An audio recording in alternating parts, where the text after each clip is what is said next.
Nagamohan cookings వ్యూవర్స్కి నమస్కారం. ఈరోజు వీడియోలో దొండకాయ పచ్చడి చాలా రుచిగా చేసుకుందాం. కావాల్సిన పదార్థాలు: 1 కేజీ దొండకాయ, 2 టమాటాలు, 5 పచ్చిమిరపకాయలు, 2 ఆనియన్స్, కొద్ది కొత్తిమీర, కొద్ది కరివేపాకు, 2 స్పూన్ల ధనియాలు, 4 వెల్లుల్లిపాయలు, 1 స్పూన్ జీలకర్ర, కొద్ది చింతపండు.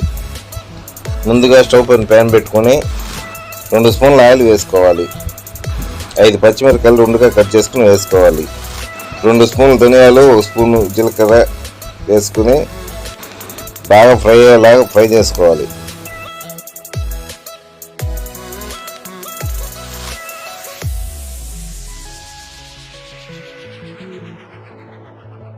బాగా ఫ్రై అయిన తర్వాత ఒక ప్లేట్లో తీసుకొని పక్కన పెట్టుకోవాలి.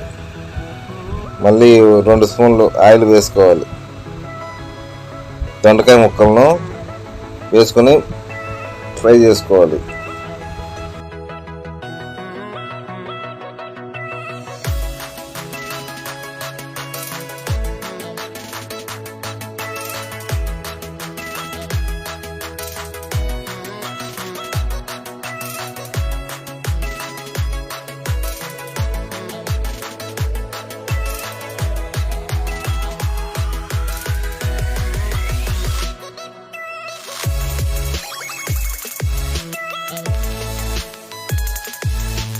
బాగా ఫ్రై అయిన తర్వాత ఈ దొండకాయ ముక్కలు కూడా ప్లేట్లో తీసుకొని పక్కన పెట్టుకోవాలి.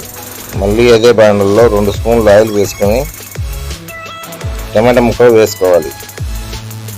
టమాటా ముక్కలు బాగా మగ్గేలా ఫ్రై చేసుకోవాలి.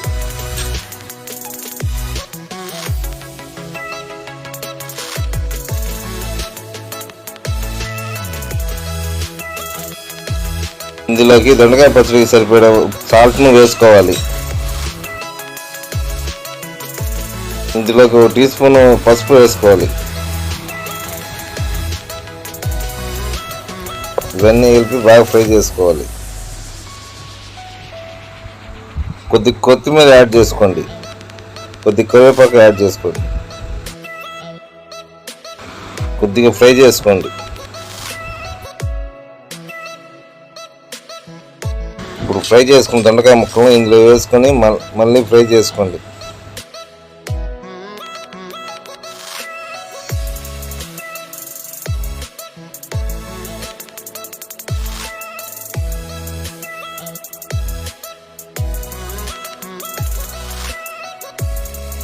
ముందుగా ఫ్రై చేసుకున్న పచ్చిమిరపకాయలు మిక్సీ గిన్నెలో వేసుకోవాలి.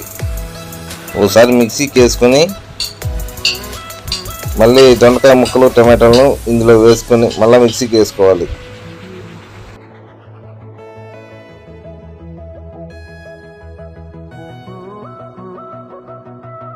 ఇందులోకి 4 వెల్లుల్లిపాయలు, కొద్ది చింతపండు వేసుకొని మిక్సీలో గ్రైండ్ చేసుకోండి.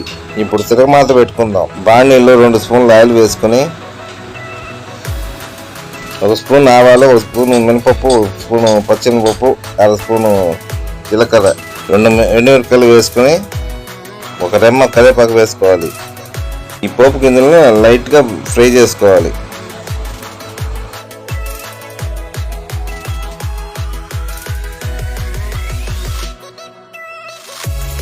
తర్వాత ఒక బౌల్ తీసుకుని మిక్సీలో గ్రైండ్ చేసి పెట్టుకున్న దొండకాయ పచ్చడిని ఇందులో వేసుకోవాలి.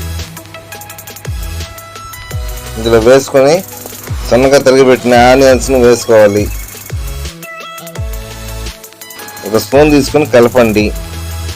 దొండకాయ పచ్చడిని టేస్ట్ చూసుకొని సాల్ట్ వేయాల్సి వస్తే వేసుకోండి. ఎర్రగడ్డ ముక్కలు పచ్చడి బాగా కలిసేలా కలపండి. తర్వాత ఇందులోకి తిరగమాతను వేసుకోవాలి.